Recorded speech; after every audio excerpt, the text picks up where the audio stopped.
नमस्कार दोस्तों, कैसे हैं आप लोग।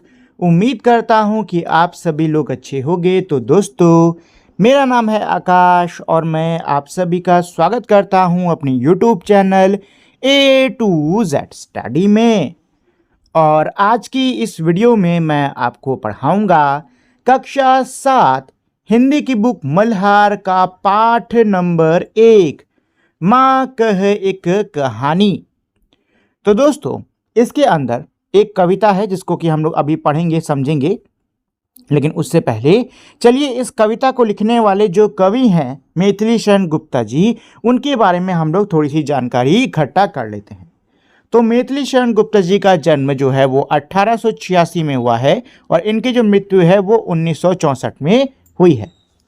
मैथिली शरण गुप्ता द्वारा रचित कविता का यह अंश माँ कह एक कहानी उनकी काव्य कृति यशोधरा से लिया गया है। क्या कह रहे हैं कि मैथिली शरण गुप्ता जी की एक रचना है जिसका नाम है यशोधरा। ये जो आज हम लोग कविता पढ़ने वाले हैं, माँ कह एक कहानी, ये इसे यशोधरा का क्या है, भाग है। यह है माँ यशोधरा और बेटे राहुल के बीच संवाद शैली में रचा गया है। क्या कह रहे हैं कि इस कविता के अंदर हमको माँ यशोधरा और बेटे राहुल के बीच में जो संवाद हुआ है, जो बातचीत हुई है, वो हमें इस कविता में देखने को मिलेगी। ठीक है। अच्छा, ये जो माँ यशोधरा और ये बेटा राहुल है, ये लोग कौन है? तो ये जो माँ यशोधरा हैं, यशोधरा कौन थी? जो गौतम बुद्ध थे, जो बुद्ध बनने से पहले जब वो सिद्धार्थ के नाम से जाने जाते थे, तो उस समय उनकी एक पत्नी थी यशोधरा, उन्हीं का नाम है। ठीक है। और राहुल कौन है? राहुल उनका बेटा है। ठीक है। तो ये यशोधरा और राहुल कौन है? ये जो सिद्धार्थ थे उनकी पत्नी और उनके पुत्र हैं। ठीक है। इन्हीं के बीच की जो बातचीत है वो हमको इस कविता में देखने को मिलेगी। मैथिली शरण गुप्ता का जन्म चीरगांव, झांसी, उत्तर प्रदेश में हुआ था। इनका जो जन्म है वो झांसी के अंदर एक जगह पड़ती है जिसका नाम है चीरगांव, वहां पर इनका जन्म हुआ है। 15-16 वर्ष की आयु से ही वे कविता करने लगे थे। ये 15-16 साल की छोटी सी आयु से ही इन्होंने कविताएं बनाना, कविताओं की रचना करना शुरू कर दिया था। प्रारंभ में ब्रजभाषा में और फिर हिंदी में आजीवन लेखन कार्य करते रहे। इन्होंने शुरुआत में ब्रजभाषा में कविताएं लिखी हैं, उसके बाद में फिर इन्होंने हिंदी में कविताएं लिखना शुरू कर दिया। फिर वो पूरी जीवन उसमें इन्होंने कई सारी कविताओं की रचना करी। स्वतंत्रता आंदोलन में उनकी रचनाओं ने लोगों में देश प्रेम की भावना जगाने का काम किया।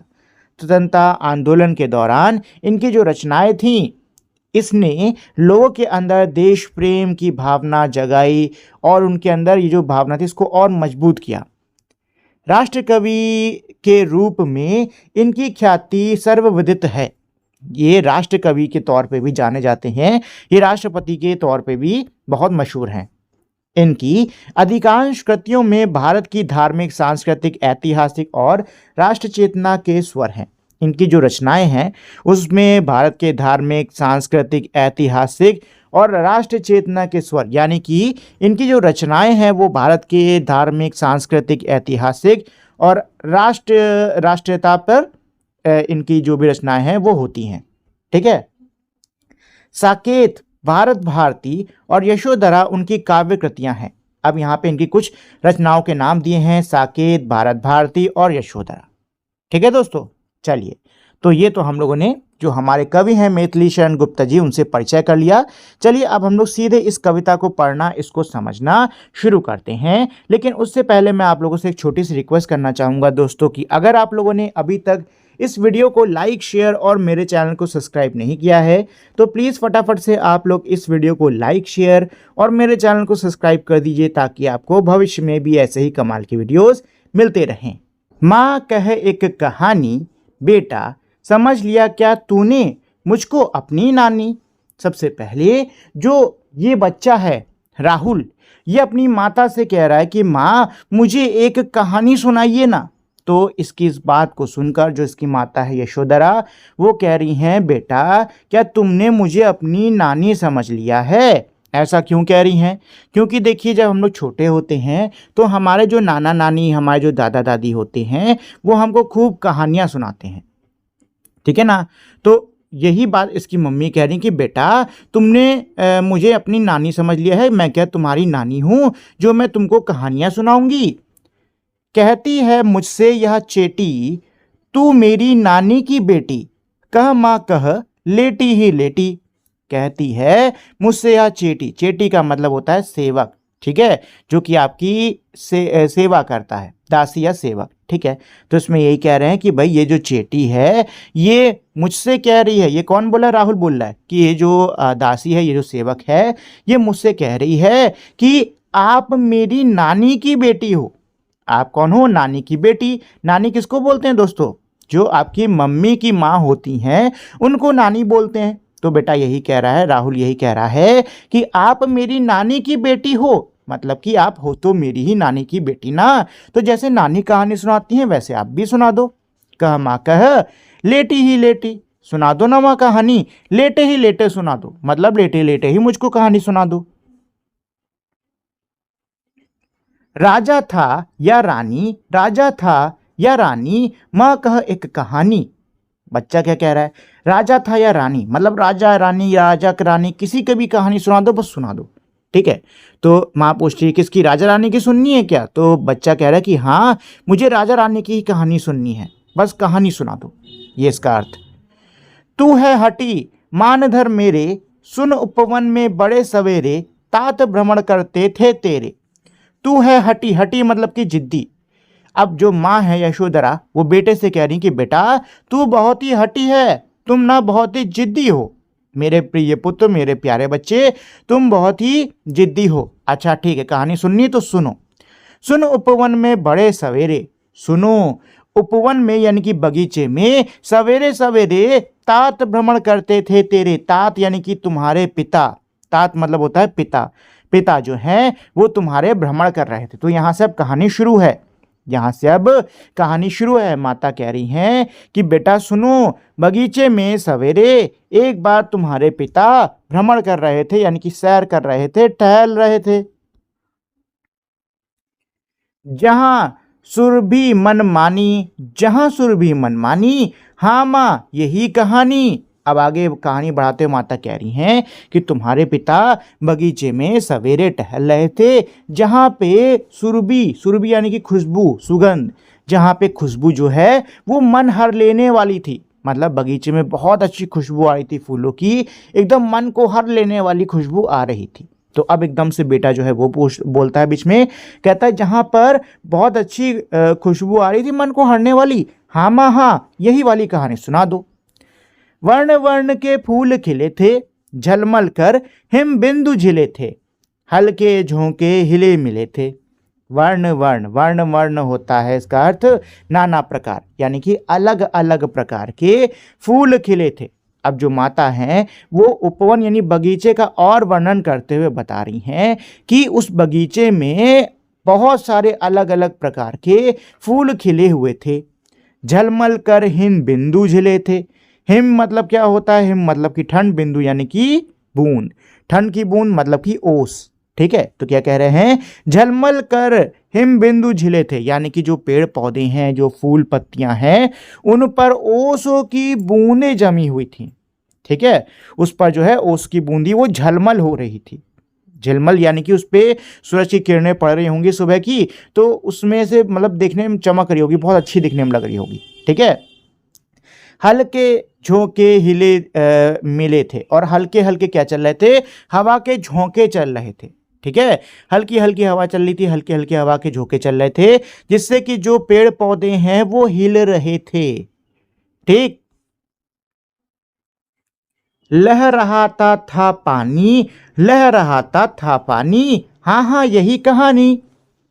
आगे माता कह रही हैं कि जो पानी है वो हवा से लहरा रहा था, मतलब पानी में हवा के कारण छोटी छोटी बहुत हल्की हल्की लहरें उठ रही थीं। अब फिर से बच्चा बीच में बोलता है, जो ये राहुल है, राहुल फिर से बोलता है, लहरा रहा था पानी, जहाँ पर पानी लहरा रहा था, हाँ हाँ यही कहानी, हाँ माता यही वाली कहानी सुनाओ। गाते थे खग कलकल स्वर में, सहसा एक हंस ऊपर से गिरा, बिद्ध होकर खर सर से। क्या कह रहे हैं, गाते थे खग कलकल स्वर में, जहां पर खग यानी कि पक्षी। अब जो माता है वो उसी बगीचे का और वर्णन करते हुए बता रही हैं कि बेटा गाते थे, यानी कि उस बगीचे में गा रहे थे पक्षी कलकल करके, यानी कि पक्षी खूब चहचहा रहे थे, खूब अच्छे स्वर में सभी पक्षी गा रहे थे। सहसा यानी एकदम से एक हंस ऊपर से गिरा, यानी कि तभी एकदम से एक हंस ऊपर से आकर गिरता है, विद होकर खरसर से, जिसको कि चोट आई थी। ठीक है ना, एक हंस ऊपर से आकर गिरता है जो कि घायल था। ठीक है, वो चोटिल होकर, बाण से चोटिल होकर वो नीचे आके गिरा था। हुई पक्षी की हानि, हुई पक्षी की हानि, करुणा भरी कहानी। हुई पक्षी की हानि मतलब जो पक्षी, पक्षी लिखा है यहाँ पे, जो पक्षी है उसकी क्या हुई, हानि हुई, यानी कि जो पक्षी है उसको चोट पहुंची, जो पक्षी है वो घायल हो गया, जो पक्षी है उसको चोट पहुंची। तो फिर से जो बेटा राहुल है वो फिर से बीच में बोल रहा है पक्षी को चोट पहुंची, करुणा भरी कहानी, तो फिर तो ये कहानी बहुत ही करुणा भरी है माता। चौंक उन्होंने उसे उठाया, नया जन्म सा उसने पाया, इतने में आखेटक आया।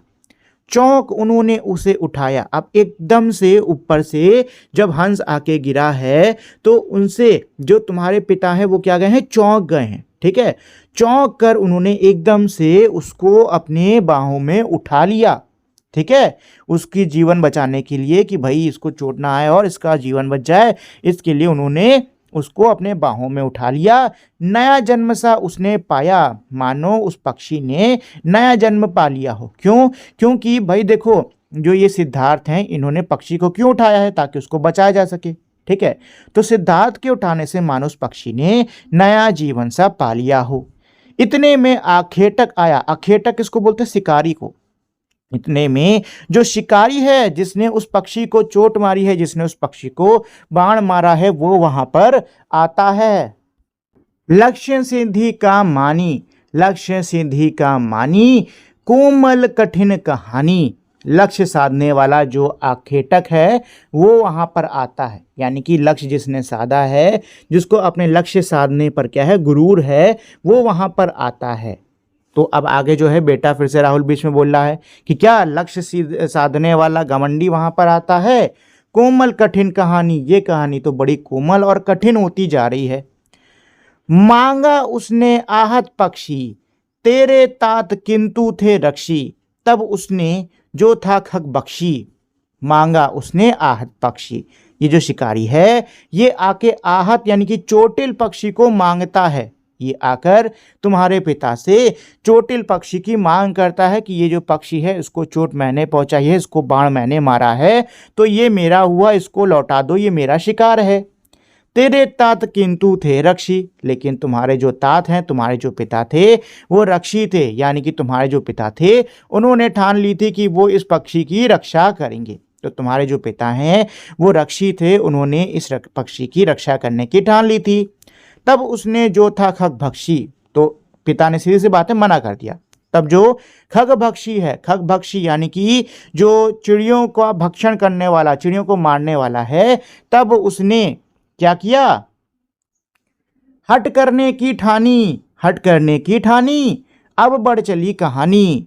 तब जो खगभक्षी है यानी पक्षी को मारने वाला, उसने हट यानी कि उसने जिद करने की ठान ली कि नहीं नहीं, मुझे तो ये पक्षी चाहिए, चाहे जो हो जाए, मुझे तो ये पक्षी चाहिए ही चाहिए। वो अपनी अड़ पे, मतलब वो अपनी हट पे अड़ गया। ठीक है, हट करने की ठानी। अब जो बेटा है राहुल फिर से कह रहा है क्या उसने जिद कर ली, मतलब क्या वो जिद करने लग गया। अब बढ़ चली कहानी, अब जो कहानी है वो आगे बढ़ी है। उसकी माता उसको कह रही कि अब जो कहानी है बेटा अब वो आगे बढ़ी। हुआ विवाद सदय निर्दय में, उभय आग्रही थे सब विषय में। गई बात तब न्यायालय में। हुआ विवाद सदय निर्दय में, यानी कि दया दिखाने वाले और निर्दयी में अब विवाद हो गया। दया दिखाने वाले कौन थे, सिद्धार्थ जो कि पक्षी को बचाना चाह रहे थे, और निर्दयी कौन था, निर्दयी वो था खगभक्षी जो कि उस चिड़िया का शिकार करके उसको अपने साथ लेके जाना चाह रहा था। अब क्या होता है कि जो ये हैं ये पक्षी को देने से मना कर देते हैं तो शिकारी और इनमें बहस हो जाती है। मतलब दया करने वाले में और निर्दयी में क्या हो जाती है, बहस हो जाती है।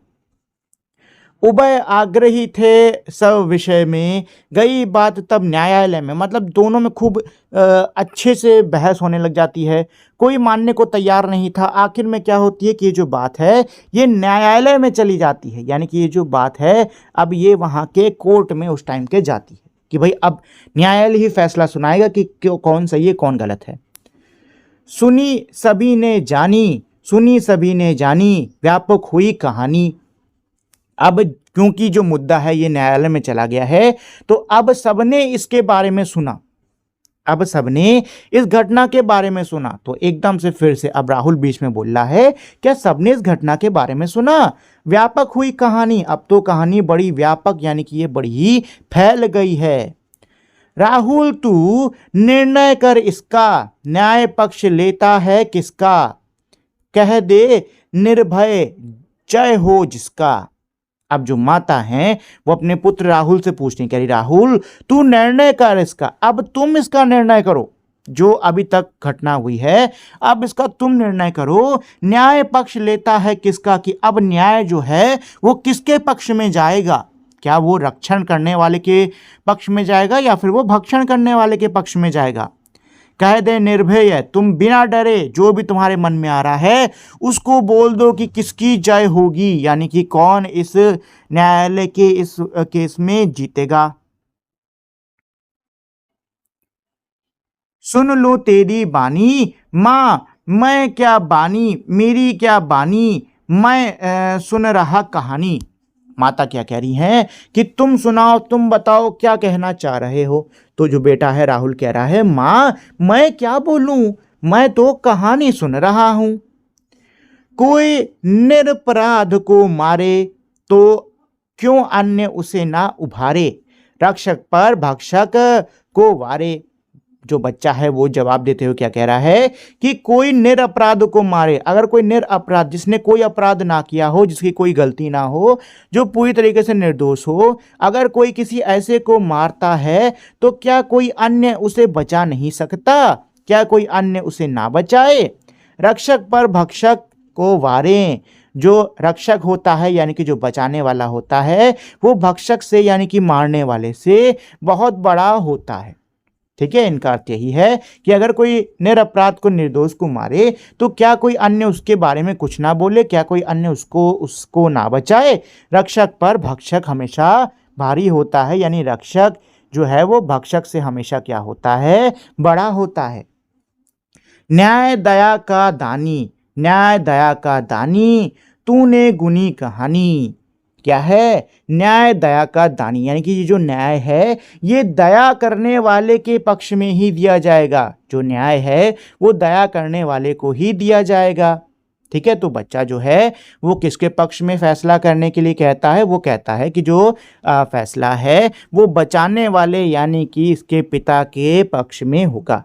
ठीक है, तो अब यही जो इनकी मम्मी हैं ये इस चीज़ को बोली हैं कि न्याय दया का दानी, यानी कि न्याय जो है वो दया करने वाले को मिलना चाहिए। तूने गुनी कहानी, तुमने तो ये कहानी बड़े अच्छे से समझ ली मेरे बच्चे। ठीक है दोस्तों, तो ये थी हमारी पूरी की पूरी कविता और इसके जो लेखक हैं वो हैं मैथिली शरण गुप्त जी। ठीक है, चलिए, तो ये तो हमारी पूरी कविता हो गई, इसको हम लोगों ने पढ़ लिया है, समझ लिया है। चलिए दोस्तों, अब हम लोग इसके प्रश्न उत्तर पर आते हैं। मेरी समझ से क क्या है, नीचे दिए गए प्रश्नों का सबसे सही उत्तर कौन सा है, उनके सामने तारा बनाइए। कुछ प्रश्नों के एक से अधिक उत्तर भी हो सकते हैं। क्या कह रहे हैं, नीचे मेरे प्रश्न दिए हुए हैं, ठीक है, और उनके उत्तर दिए हुए हैं। आपको क्या करना होगा, जो उत्तर सही है प्रश्नों के हिसाब से उसके सामने तारा बनाना होगा। अच्छा, इसमें इन्होंने एक और चीज़ कही है कि एक प्रश्न के एक से ज़्यादा सही उत्तर हो सकते हैं।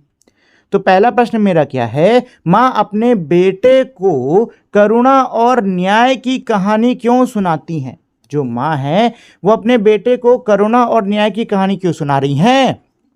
इसके क्या है उत्तर? ये पहला उत्तर ये है, राजाओं की कहानियों से उसका मनोरंजन करने के लिए। दूसरा है मेरा, उसमें सही और गलत की समझ विकसित करने के लिए। तीसरा है, उसे परिवार की विरासत और पूर्वजों के बारे में बताने के लिए। और चौथा है, उसे प्रकृति और जानवरों के बारे में जानकारी देने के लिए।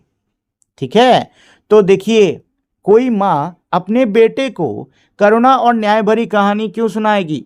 ताकि जो बेटा है वो अच्छे गुणों को समझे, ठीक है, सही गलत में फर्क करना सीखे। तो ये होगा इसका सही उत्तर।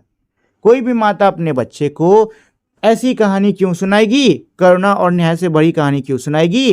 ताकि बच्चे के अंदर सही गलत की समझ आए।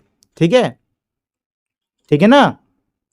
चलिए, तो ये हो जाएगा इसका उत्तर। दूसरा मेरा प्रश्न क्या है? दूसरा है, कविता में घायल पक्षी की कहानी का उपयोग किस लिए किया गया है? जो कविता है इसमें घायल पक्षी की ये जो कहानी है, इसका जो इस्तेमाल है वो किस लिए किया गया है? इसके जो ऑप्शंस हैं, पहला ऑप्शन है निर्दोष पक्षी के प्रति आखेटक की क्रूरता दिखाने के लिए, पिता की वीरता और साहस पर ध्यान दिलाने के लिए, करुणा और हिंसा के बीच के संघर्ष को दिखाने के लिए, और मित्रता और निष्ठा के महत्व को उजागर करने के लिए। ठीक है, तो बताइए इस कविता के अंदर घायल पक्षी की कहानी का क्या उपयोग है? तो इसका उपयोग यही है कि जो निर्दोष पक्षी है, ठीक है, उसके प्रति जो आखेटक की क्रूरता है उसको दिखाने के लिए। ठीक है, ये है इसका सही उत्तर। ठीक है, चलिए, अच्छा, करुणा और हिंसा के बीच के संघर्ष को दिखाने के लिए, ये भी कुछ हद तक मुझे सही लग रहा है, तो आप इसको भी टिक लगा सकते हो। ठीक है ना? चलिए, आते हैं हम लोग तीसरे प्रश्न पर। तीसरा प्रश्न मेरा क्या है? कविता के अंत तक पहुंचते पहुंचते बच्चे को क्या समझ में आने लगा? कविता के अंत तक पहुंचते पहुंचते बच्चे को क्या समझ में आने लगा? ऑप्शन है मेरे, पहला है न्याय सदैव करुणा के साथ होना चाहिए। दूसरा है निर्णय लेते समय सदैव निडर रहना चाहिए। तीसरा है आखेटकों का सदैव विरोध करना चाहिए। और चौथा है जानवरों की हर स्थिति में रक्षा करनी चाहिए। तो इसका जो सही उत्तर होगा ना, वो आपका पहला वाला है। न्याय जो है वो सदैव करुणा के साथ करना चाहिए। ठीक है ना? साथ ही में निर्णय लेते समय सदैव निडर रहना चाहिए, क्योंकि उसकी माँ भी तो कहती हैं, बेटा बिना डरे तुम इसका मुझे फैसला सुनाओ। ठीक है, और क्या है? और इसमें आप चाहो तो ये भी लिख सकते हो, जानवरों की हर स्थिति में रक्षा करनी चाहिए। वैसे सही बताऊं तो ये जो कविता है, इसके अंदर ये दो भाव मेरे थे नहीं। ठीक है, मतलब उतनी मजबूती से थे नहीं, ये दो ज़्यादा मजबूत हैं, तो इन्हीं दोनों को आप सही मानिए, इनको आप फिलहाल मत लगाइए। ठीक है, चलिए, तो ये तो हो गया मेरे इस प्रश्न का उत्तर। अगले प्रश्न पर आते हैं। ख वाला क्या कह रहा है ये प्रश्न? हो सकता है कि आपके समूह के साथियों ने अलग अलग उत्तर चुने हों। अपने मित्रों के साथ चर्चा कीजिए और आपने यह उत्तर ही क्यों चुने। ठीक है, देखिए बहुत आसान है। क्या कह रहा है? हो सकता है आपके दोस्तों ने कुछ अलग उत्तर चुने हों, आपके दोस्तों के साथ में आपको चर्चा करनी है, बात करनी है, और ये बताना है कि भाई आपने यही उत्तर क्यों चुना। किसी और को भी तो चुन सकते थे, लेकिन आपने इन्हीं उत्तरों को क्यों चुना है। ठीक है, चलिए, मिलकर करें मिलान। इस पाठ में आपने माँ और पुत्र के बीच की बातचीत को एक कविता के रूप में पढ़ा। इस कविता में माँ अपने पुत्र को उसके पिता की कहानी सुना रही हैं। क्या आप जानते हैं कि ये माँ, पुत्र और पिता कौन हैं? आप अपने समूह में इन पर चर्चा कीजिए और उन्हें पहचान कर सुमेलित कीजिए। इसके लिए आप शब्दकोश, इंटरनेट या अपने शिक्षकों की सहायता ले सकते हैं। तो दोस्तों, इस कविता को पढ़ाते समय मैंने आपको कई बार बताया है कि इस कहानी के अंदर जो माँ है वो यशोधरा हैं, जो पुत्र हैं वो राहुल हैं, और जो पिता हैं वो उनके मतलब वो हैं सिद्धार्थ। ठीक है, जो कि आगे चल के गौतम बुद्ध बने हैं। ठीक है ना? तो बेटा इसको मिला लो। बेटा कौन है? बेटा है सिद्धार्थ और यशोधरा का पुत्र राहुल।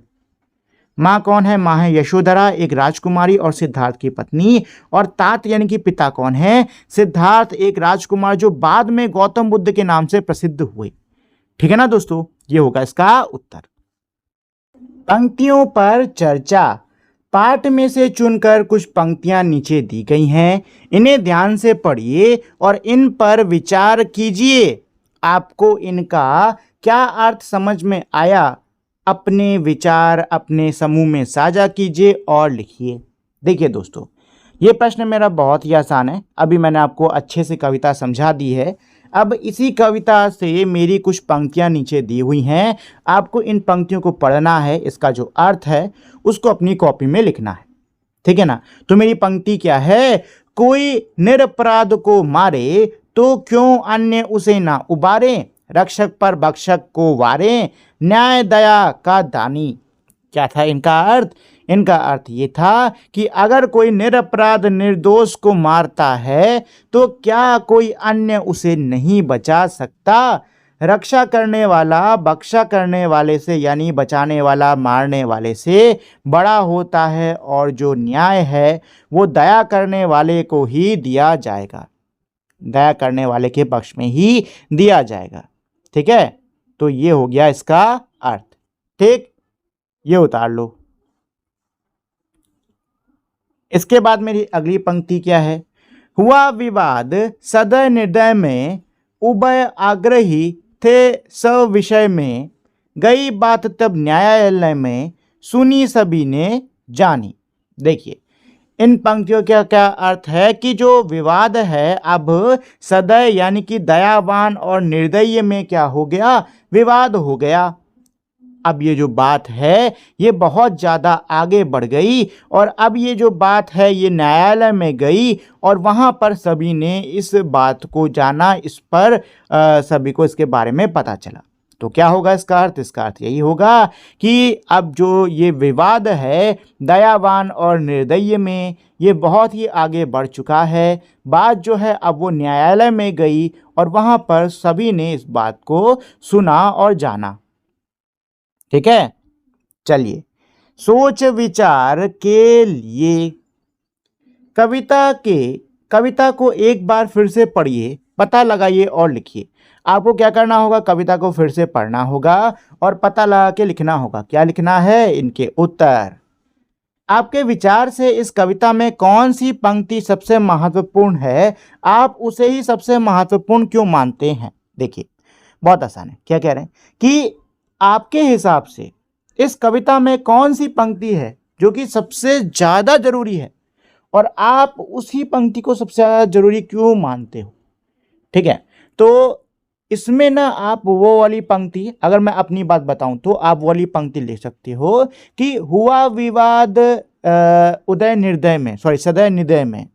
ठीक है, ये वाली लाइन, हुआ विवाद सदय निर्दय में, मतलब दयावान में और निर्दयी में अब विवाद हो गया। ठीक है, ये वाली लाइन मेरे हिसाब से बहुत ही महत्वपूर्ण है, क्योंकि ये जो लाइन है ना ये हमको कहीं ना कहीं इस पूरी कविता का भाव बता रही है कि जो पूरी कविता है ये किसके बारे में है। जो दयावान सिद्धार्थ है उनके और जो शिकार करने वाला शिकारी है, इन दोनों के बीच में जो विवाद है कहीं ना कहीं ये पूरी कविता उसके ऊपर है। ठीक है, मतलब दयावान और निर्दयी के बीच के विवाद के ऊपर ये कविता है। ठीक, तो मेरे हिसाब से तो वही जो पंक्ति है सबसे ज़्यादा महत्वपूर्ण है और उसका कारण भी यही है कि कहीं ना कहीं इस पूरी कविता का जो भाव है वो मेरा यही है कि यह कविता किस पर? दयावान और निर्दयी के बीच में हुई विवाद पर है। ख, आखेटक और बच्चे के पिता के बीच में तर्क वितर्क क्यों हुआ था? तो आखेटक और बच्चे के पिता के बीच में तर्क वितर्क यानी कि वाद विवाद क्यों हुआ है?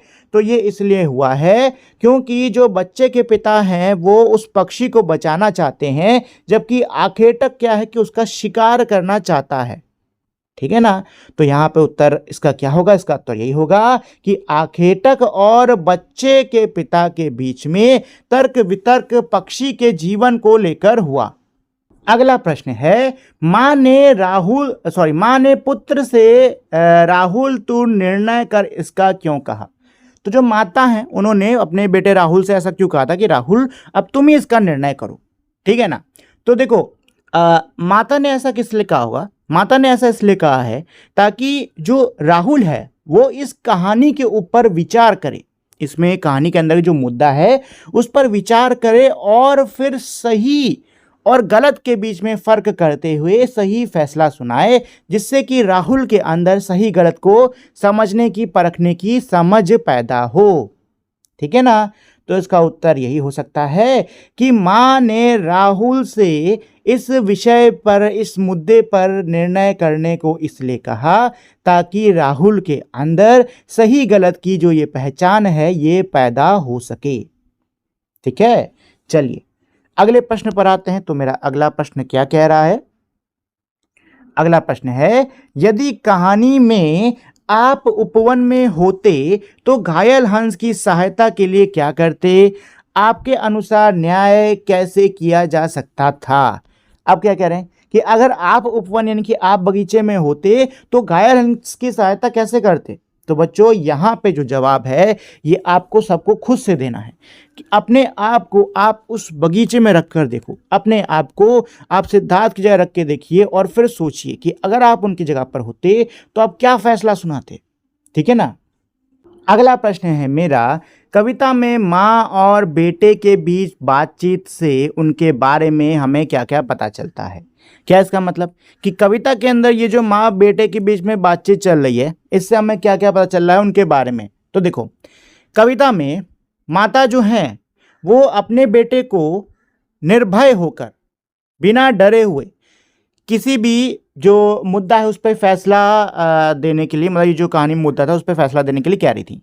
इसके अलावा वो ऐसी कहानी अपने बेटे को सुनाती ही हैं जिससे कि बेटे के मन में सही गलत की समझ पैदा हो, ठीक है। जो बेटा है वो अभी कैसा है, बहुत ही समझदार है, ठीक है, दयालु है, उसके मन में भी दया के भाव हैं और साथ ही में उसमें सही गलत की समझ भी है, तभी तो सही फैसला सुना पाता है कि नहीं। तो इसका उत्तर क्या होगा, इसका उत्तर यही है कि कविता में माँ और बेटे की बातचीत सुनकर हमें यह पता चलता है कि जो माँ है वह अपने बेटे के अंदर सही गलत की पहचान को विकसित करना चाहती हैं। इसके अलावा वह उसे निडर बनाना चाहती हैं। जो बेटा है वह बहुत ही अक्लमंद है, समझदार है, दयावान है और उसके अंदर सही गलत की पहचान करने की क्षमता है, ठीक है ना। तो ये हो जाएगा इसका उत्तर। चलिए अनुमान और कल्पना से अपने समूह में मिलकर चर्चा कीजिए। अब इन पर हमको चर्चा करनी है। तो का मेरा क्या है, माँ ने अपने बेटे को कहानी सुनाते समय अंत में कहानी को स्वयं पूरा नहीं किया बल्कि उसी से निर्णय करने के लिए कहा। यदि आप किसी को यह कहानी सुना रहे होते तो कहानी को आगे कैसे बढ़ाते। देखिए बहुत ही आसान है ये मेरा। क्या कह रहे हैं कि जो हमने ऊपर कहानी पढ़ी है ये पूरी नहीं थी। माँ ने क्या कहा था, बेटे से कहा था कि बेटा तुम ही फैसला करो, है कि नहीं है।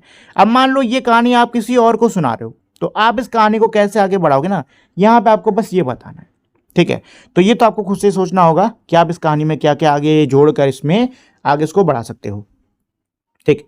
चलिए अगला मेरा क्या है, मान लीजिए कि कहानी में हंस और तीर चलाने वाले के बीच बातचीत हो रही है। कल्पना से बताइए कि जब उसने हंस को तीर से घायल किया तो उसमें और हंस में क्या क्या बातचीत हुई होगी, उन्होंने एक दूसरे को क्या क्या तर्क दिया होगा। देखो क्या कह रहे हैं, मान लो कि तीर चलाने वाले जो जिसने शिकार किया है शिकारी और हंस के बीच में क्या है बातचीत हो रही है, ठीक है। तो कल्पना करिए कि इन दोनों ने आपस में क्या क्या बातचीत करी होगी, ठीक है, दोनों ने एक दूसरे को क्या तर्क दिया होगा।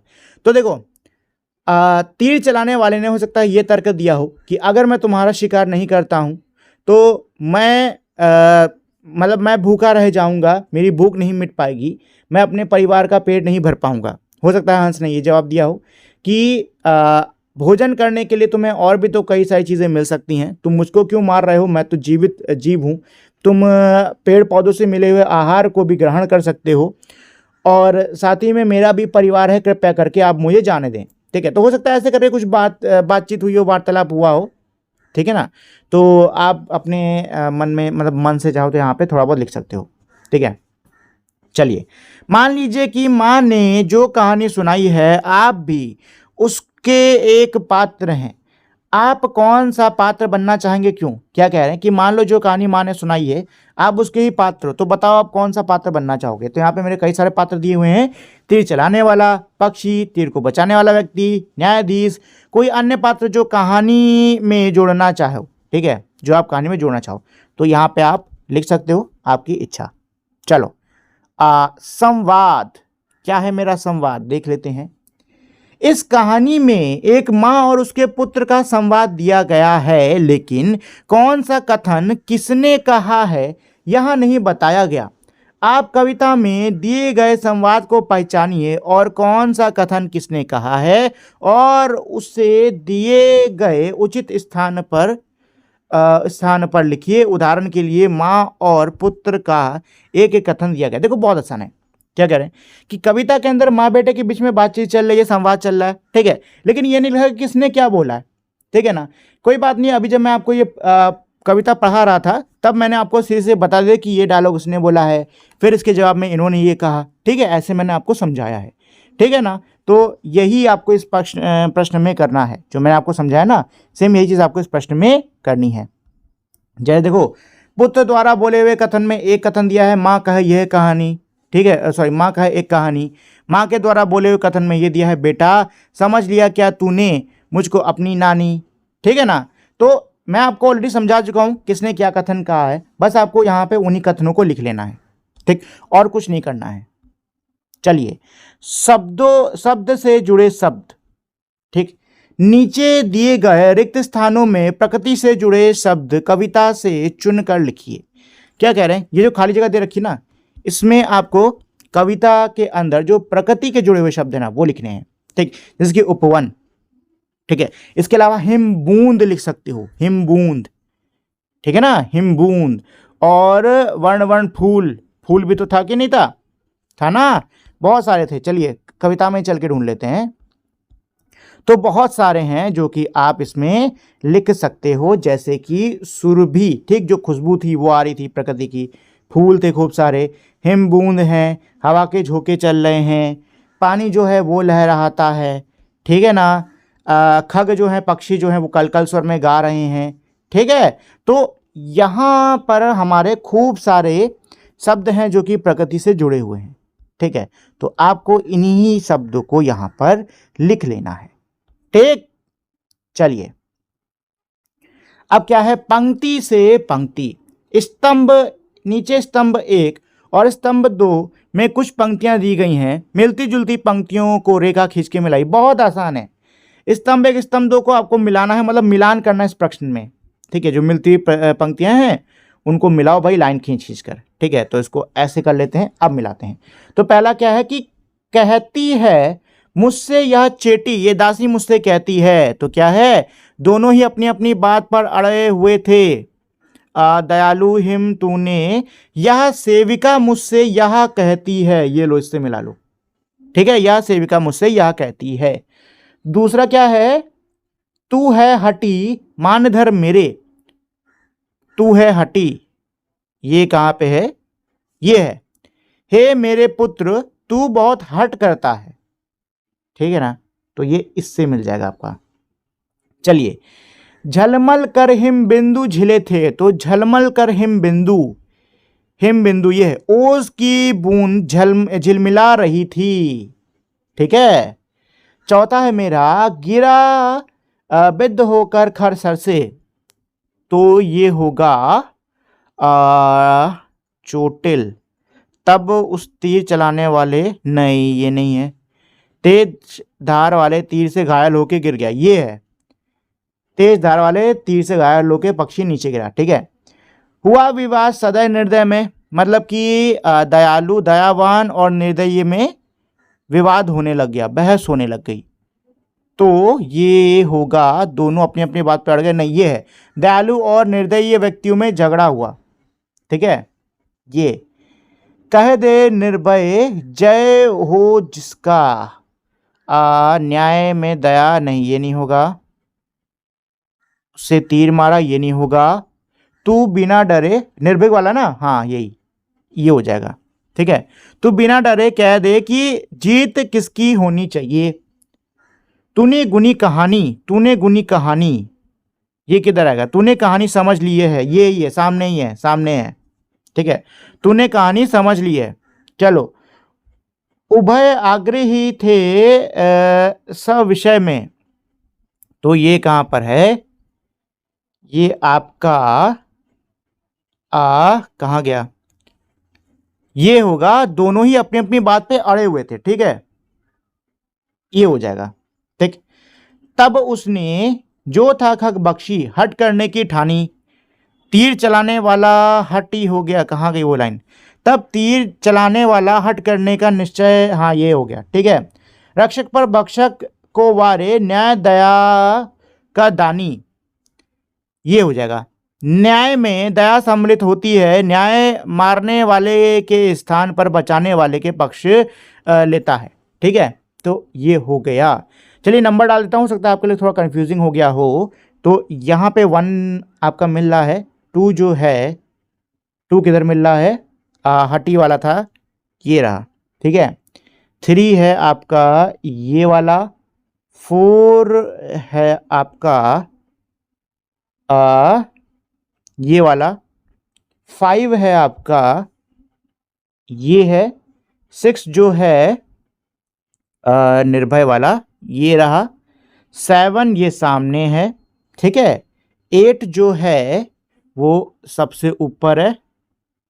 एक सेकंड, यहाँ पे 8 बन नहीं रहा, ये 8 है। ठीक है, 8 मेरा सबसे ऊपर है। उसके बाद में जो 9 है वो नीचे है सबसे, और आखिरी में जो 10 है वो ये रहा चौथे नंबर पे। ठीक है, तो ये हो गया इसका पूरा उत्तर।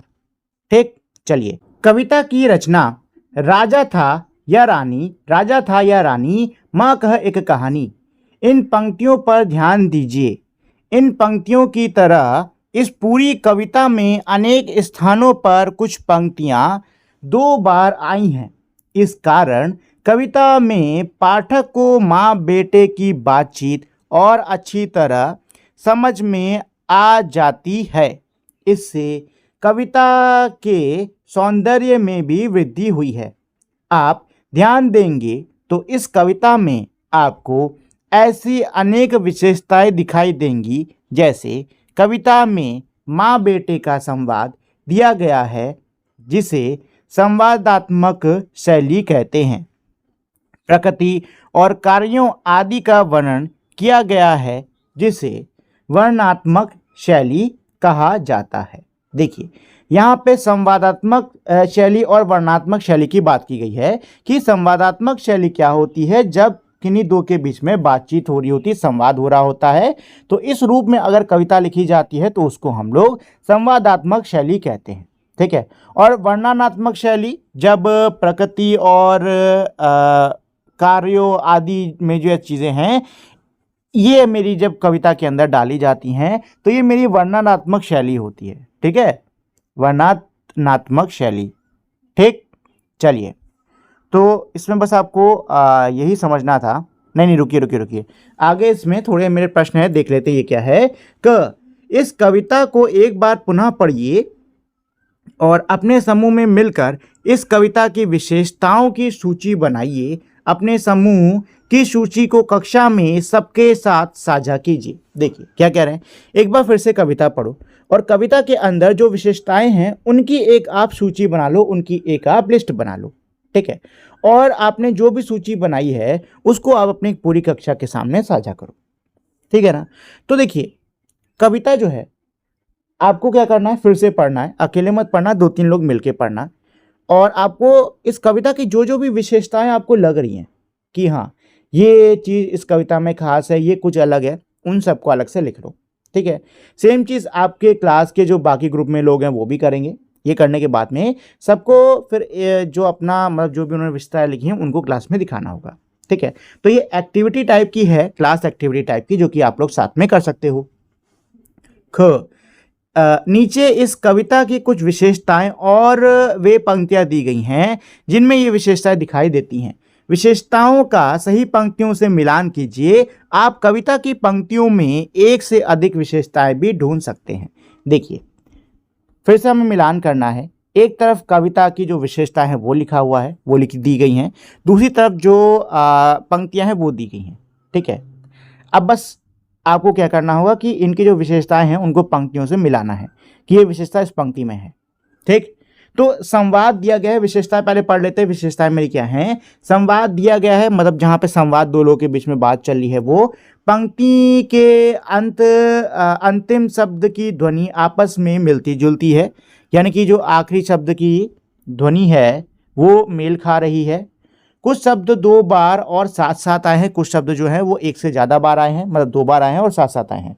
कुछ विपरीतार्थक, मतलब कुछ विपरीत अर्थ वाले शब्द साथ में आए हैं। प्रकृति का वर्णन किया गया है। एक ही वर्ण से शुरू होने वाले एक से अधिक शब्द एक ही पंक्ति में आए हैं। प्रश्न उत्तर दिया गया है और शब्दों की वर्तनी बदलकर उपयोग किया गया है। तो चलो भाई, हम लोग पंक्ति को पढ़ना स्टार्ट करते हैं। तो सबसे पहले है, हुआ विवाद सदय निर्दय में। तो दोस्तों, सदय और निर्दय, सदय बोलते हैं दयावान को, निर्दय बोलते हैं जिसमें दया ना हो, निर्दयी। ठीक है, तो ये विपरीत अर्थ वाले शब्द मुझे यहां पर दिख रहे हैं। ठीक, तो ये चौथे से इसको मिला दो। ठीक है, इसमें मुझे विपरीत अर्थ वाले शब्द दिख रहे हैं। ठीक है, हुई पक्ष की हानि, चोट पहुंची है पक्षी को, तो एक ही वर्ण से नहीं, ये आपका है प्रकृति का वर्णन। नहीं, रुकिए, प्रकृति का वर्णन नहीं है। एक शब्द 2 बार और साथ साथ, नहीं रुकिए, 8वां भी है क्या? शब्द की वर्तनी बदलकर उपयोग किया गया है। हुई पक्ष की हानि। ठीक है, तो यही है 8वां वाला ही। ठीक है ना, एक सेकंड रुकिए, अभी इस वाले को छोड़ते हैं। बेटा समझ लिया क्या तूने मुझको अपनी नानी, कहती है मुझसे यह चेटी, तू मेरी नानी की बेटी। ठीक है, ये तो संवाद हो रहा है, ये तो 2 लोगों के बीच में संवाद हो रहा है, तो ये आपका 1 से मिलेगा। ठीक है, तू है हटी मानदर मेरे, सुन उपवन में बड़े सवेरे। ठीक है, तो ये कह रही है कि तुम हटी बहुत हो और फिर कहानी सुनाना स्टार्ट कर रही हैं। ठीक है, तो सवेरे और मेरे, कहाँ गया वो जिसमें आखिरी की ध्वनि है वो आपस में मिलती जुलती है। पंक्ति के अंतिम शब्दों की ध्वनि आपस में मिलजुल रही है, ये हो गया। ठीक है, कोमल कठिन कहानी, तो शुरुआत में क आया है, शब्द की शुरुआत में क आया है, ये है एक ही वर्ण से शुरू होने वाले ये। प्रश्न उत्तर किधर है? प्रश्न उत्तर, तो प्रश्न उत्तर तो ये है। ठीक है, इसी में है प्रश्न उत्तर। जो ये प्रश्न पूछ रही हैं कि तुमने क्या मुझे अपनी नानी समझ रखा है? तो बेटा जवाब दे रहा है कि नहीं, लेकिन ये जो चेटी है, जो दासी है, मुझको बता रही है कि आप मेरी नानी की बेटी हो। तो ये प्रश्न उत्तर हो गया। ठीक है, देखो 2 हमारी विशेषता एक ही पंक्ति से जुड़ी हुई हैं। ठीक है, आखिरी में वर्तनी बदलकर उपयोग किया गया है। तो वर्तनी बदलकर सही बताऊं तो उपयोग, एक सेकंड, अभी ये तो, अरे ये भी तो बचा हुआ है, वर्ण के फूल खिले हैं, तो प्रकृति का वर्णन किया जा रहा है, ये इससे मिल जाएगा। ठीक है, और ये मेरा जो 8वां है ना, ये वही होगा, सेकंड वाला ही। ठीक है, जो 8वां है ये सेकंड वाले से मिला दो इसको। चलो, रूप बदलकर क्या है? सुन उपवन में बड़े सवेरे तात भ्रमण करते थे तेरे। कविता की इन पंक्तियों को निम्न प्रकार से बदलकर लिखा जा सकता है। सुनो, आपके पिता एक उपवन में बड़े सवेरे भ्रमण किया करते थे। आप भी पाठ की किसी एक पद को अनुच्छेद के रूप में लिखिए। देखिए, बहुत आसान है। क्या कह रहे हैं कि कविता में कोई भी एक पद चुनो और उसका अर्थ उसकी जगह पे लिख दो। ठीक है, तो भाई आपको मैंने पूरी कविता का अर्थ समझा दिया है कि नहीं? समझा दिया है बढ़िया से।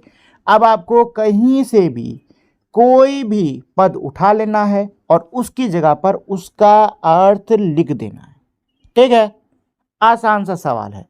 बहुत ही आसान सवाल है, इसमें घंटा बर्बाद करना। चलिए, कविता में विराम चिन्ह, तो यहाँ पर अब विराम चिन्ह की बातें हो रही हैं। तो भाई देखो, अल्प विराम, पूर्ण विराम और मेरा उद्धरण चिन्ह, ठीक है। तो चलिए इन तीनों का पहले मैं काम समझा देता हूँ, फिर हम लोग इस कविता को, मतलब ये जो प्रश्न है इसमें आगे बढ़ते हैं। तो अल्प विराम जब सूची बना रहे होते हैं किसी चीज़ की तब लगाते हैं, या फिर कहीं पे भी अल्प विराम लगा है तो हमें थोड़ी देर पढ़ते पढ़ते यहाँ पर रुकना होता है, फिर जाना होता है। पूर्ण विराम किसी भी वाक्य के अंत होने पर लगता है, ठीक है ना। पूर्ण विराम कब लगता है? किसी भी वाक्य के अंत होने पर। और उद्धरण चिन्ह तब लगता है जब कोई कुछ डायलॉग बोलता है, ठीक है। जब कोई क्या बोलता है, कोई लाइन बोलता है या फिर हमें किसी चीज़ पे ध्यान खींचना होता है, तब हम ये उद्धरण चिन्ह लगाते हैं, ठीक है। चलिए, इस कविता में विराम चिन्हों का बहुत अच्छा प्रयोग किया गया है। विराम चिन्ह इस कविता में अनेक कार्य कर रहे हैं, जैसे यह बताना कविता पाठ करते समय कहाँ थोड़ा रुकना है, कहाँ अधिक रुकना है। हाँ, वही चीज़ जो अभी मैंने आपको बताया ना, वही चीज़ ये भी बता रहे हैं। कौन सी पंक्ति किसने कही है, पुत्र ने या माँ ने, कहाँ प्रश्न पूछा गया है। अच्छा, प्रश्नवाचक भी है इसमें। प्रश्नवाचक का मतलब क्या होता है? इसको प्रश्नवाचक या प्रश्न सूचक जो समझ लो आप, ये कहीं पे भी अगर सवाल पूछा जाता है ना तो लगता है, ठीक है। इसके लगने का मतलब क्या है कि कहीं पे सवाल पूछा जा रहा है। अच्छा, ये जो चिन्ह है इसको बोलते हैं हम लोग विस्मयादि बोधक चिन्ह, ठीक है। और कहीं पर भी कोई मजबूत भावना होती है ना तब इसका इस्तेमाल किया जाता है, ठीक। बात खत्म।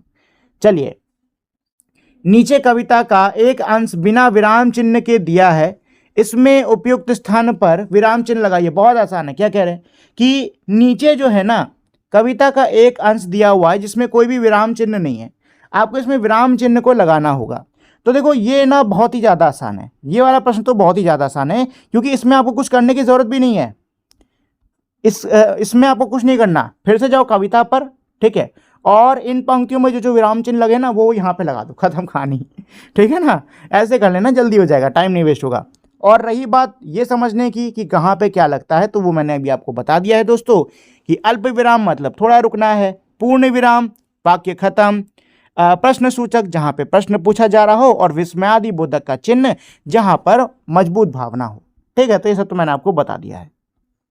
चलिए, ख मेरा क्या है कि अब विराम चिन्ह का ध्यान रखते हुए कविता को अपने समूह में सुनाइए। तो कह रहे विराम चिन्ह को दिमाग में रखते हुए आपको कविता को अपने ग्रुप में सुनाना होगा, ठीक है ना। तो इसको आप चाहो तो एक बार फिर से पढ़ सकते हो, सुना सकते हो। चलिए, पाठ से आगे आपकी बात। सुन उपवन में बड़े सवेरे, तात भ्रमण करते थे तेरे। आप या आपके परिजन भ्रमण के लिए कहाँ कहाँ जाते हैं और क्यों? देखो, बहुत ही आसान है मेरा प्रश्न। क्या कह रहे हैं कि आप लोग या आपके जो रिश्तेदार हैं वो भ्रमण करने के लिए, सैर करने के लिए कहाँ पर जाते हैं और क्यों जाते हैं। तो भाई जहाँ पर भी जाते हो उसका नाम लिख दो, साथ ही में क्यों जा रहे हो, वहाँ का नज़ारा अच्छा है या फिर फूल बढ़िया हैं, जो कोई भी कारण है वो यहाँ पर लिख सकते हो, ठीक है ना। ख, इस पाठ में एक माँ अपने पुत्र को कहानी सुना रही हैं। आप किसी से कहानी सुनते हैं या थे? आप किसको और कौन सी कहानी सुनाते हैं? देखिए, बहुत आसान है। क्या कह रहे हैं, इस पाठ के अंदर माता जो है पुत्र को कहानी सुना रही हैं, तो आप लोग किससे कहानी सुनते थे, ठीक है, या फिर सुनते हैं, उनके नाम आपको यहाँ पर लिखने हैं, बस। अगला क्या है, माँ ने, रुको रुको अभी और भी इसमें, आप किसको और कौन सी कहानी सुनाते हैं। मतलब ये कह रहा है कि आप किसी को कहानी सुनाते हो, अगर सुनाते हो तो किसको सुनाते हो, कौन सी सुनाते हो, ये भी लिख देना। चलिए, माँ ने कहानी सुनाने के बीच में एक प्रश्न पूछ लिया। क्या कहानी सुनाने के बीच में प्रश्न पूछना सही है? क्यों? क्या कह रहे हैं कि माँ जब कहानी सुना रही थी तो इन्होंने सुनाते समय बीच में प्रश्न पूछ लिया, तो क्या कहानी के बीच में प्रश्न पूछना सही है और क्यों? बिल्कुल सही है।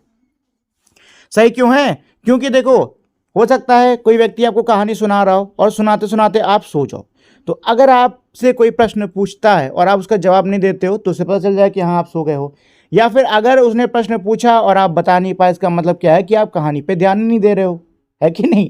तो इसीलिए प्रश्न सही है पूछना, कि भाई पता तो चले इतनी मेहनत करके इंसान जो कहानी सुना रहा है, सामने वाला सुन भी रहा है, समझ भी रहा है कुछ की नहीं, ठीक है ना।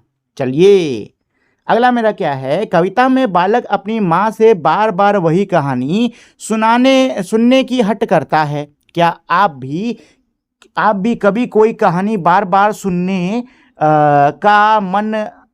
का मन करता है? अगर हाँ तो वह कौन सी कहानी है और क्यों?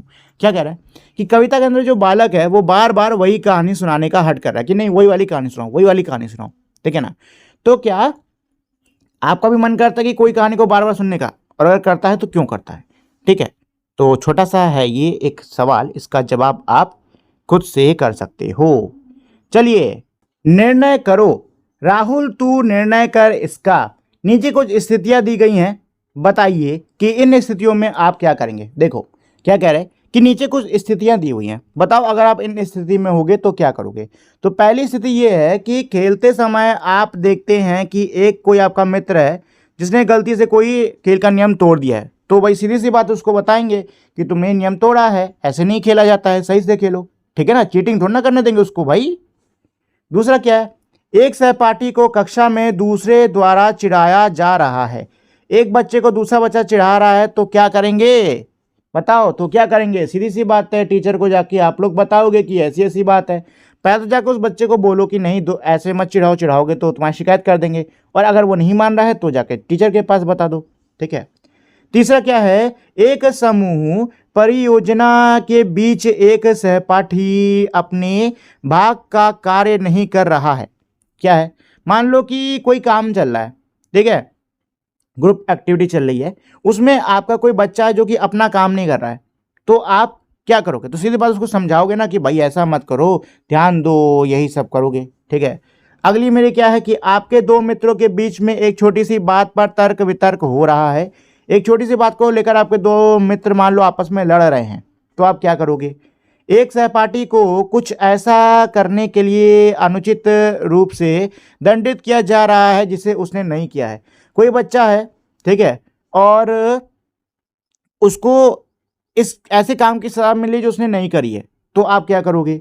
एक सहपाठी प्रतियोगिता में हार जाने पर उदास है। एक कोई बच्चा है आपकी क्लास में जो कि कोई प्रतियोगिता में हार गया है, उसके लिए वो उदास है।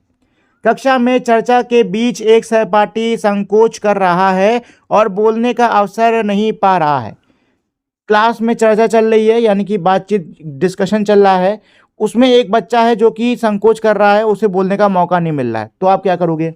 सहपाठी किसी विषय में संघर्ष कर रहा है और आपसे सहयोग मांगता है। कोई विषय है जिसको लेकर उसको कुछ समझ में नहीं आ रहा है, आपसे मदद मांग रहा है, तो आप क्या करोगे? बता दो भाई यहाँ पर, ठीक है ना। चलिए, अगला है सुनी कहानी। हमारे देश और विदेश में अनेक कहानियां लोग एक दूसरे को सैकड़ों हजारों सालों से सुनते सुनाते रहे हैं। इन कहानियों को लोक कथाएं कहते हैं। अपने घर या आसपास सुनी सुनाई जाने वाली किसी लोक कथा को लिखकर कक्षा में सुनाइए। आपने जिस भाषा में लोक कथा सुनी है या जिस भाषा में आप लोक कथा लिखना चाहो लिख सकते हैं। कक्षा में सभी समूहों द्वारा एकत्रित लोक कथाओं को जोड़कर एक पुस्तिका बनाइए और कक्षा में के पुस्तकालय में उसे सम्मिलित कीजिए। देखो बहुत आसान है, क्या कह रहे हैं कि भाई बहुत सारी कहानियाँ होती हैं देश विदेश में, इनको हम लोग लोक कथा कहते हैं। आपने अगर कोई ऐसी कहानी कोई लोक कथा सुनी हो, ठीक है, तो उसको आप अपनी कॉपी में लिखो, अपनी जिस भी भाषा में चाहो उसमें आप लिख सकते हो, और फिर उस कहानी को अपने पूरी क्लास में सुनाओ। अब आपके हर क्लास के बच्चे को ऐसा ही करना है, और आपको क्या करना है कि भाई कोई एक कॉपी टाइप की या फिर कोई बुक टाइप की आपको बनानी है जिसमें ये सारी कहानियाँ लिखी हों, और इस बुक को आप अपने स्कूल की लाइब्रेरी में दे दो, ठीक है ना। तो ये भी एक हमारी ग्रुप एक्टिविटी टाइप की दी हुई है, चाहो तो आप लोग कर सकते हो। अगला है मेरी आज की पहेली। नीचे कुछ पहेलियां दी गई हैं, इनके उत्तर आपको कविता में से मिल जाएंगे। पहेलियां बूझिए। देखिए क्या कह रहे हैं कि यहाँ पे आपकी क्या दी है, कुछ पहेलियां दी हुई हैं। इन पहेलियों के जो उत्तर है ना वो आपको कविताओं में मिलेंगे, सॉरी इसी कविता में मिलेंगे जो अभी हम लोगों ने पढ़ी है, ठीक है। तो पहली पहेली क्या है, नानी की बेटी है कौन? तो ये तो माँ होती है। मामा की बहन है कौन? पिता की क्या भैया है। पिता की कौन? भाभी है। चाचा की कौन? ये माँ की बात कर रहे हैं, ठीक है, इसका उत्तर होगा माँ, माता। दूसरी पहेली, आसमान में उड़ उड़ जाए, तरह तरह के गाने गाए, पर फैलाकर करता सैर, दो हैं जिसके पैर पर और पैर। ये पक्षी की बात कर रहे हैं, ठीक है, ये खग यानी कि पक्षी की बात कर रहे हैं, ठीक है। चलिए तीसरी मेरी क्या है पहेली। बागों में जो सुगंध फैलाती, फूल फूल में बस्ती गाती, हवा हवा में घुल मिल जाए, कौन है जो यह नाम बताए। ये क्या है? फूल में बागों में सुगंध, हवा की बात है क्या? क्या ये हवा है इसका उत्तर? क्या उसका उत्तर हवा है? नहीं, हवा नहीं होगा, हवा नहीं होगा। तो ये क्या है? देखो मुझे इसका आंसर समझ में नहीं आ रहा है। अगर आप लोग को समझ में आ गया हो तो मेरे किसी भी पोस्ट के नीचे जाके ना कमेंट कर देना, ठीक है। मुझे फिलहाल इसका आंसर समझ में आ नहीं रहा है। चलिए दोस्तों, तो ये तो हमारा पाठ हो गया। अब आखिरी में यहाँ पे दिया है खोजबीन के लिए, ठीक है। मेरे यहाँ पे कुछ लिंक दिए हुए हैं जिन पे आप क्लिक करके इन सबको दे सकते हो। माँ का है एक कहानी, इसकी वीडियो आपको ऑफिशियल एनसीईआरटी के चैनल पर मिल जाएगी, चाहो तो वहाँ से जाकर देख लो। हंस किसका, इसकी कहानी आपको एनसीईआरटी के चैनल पर मिल जाएगी।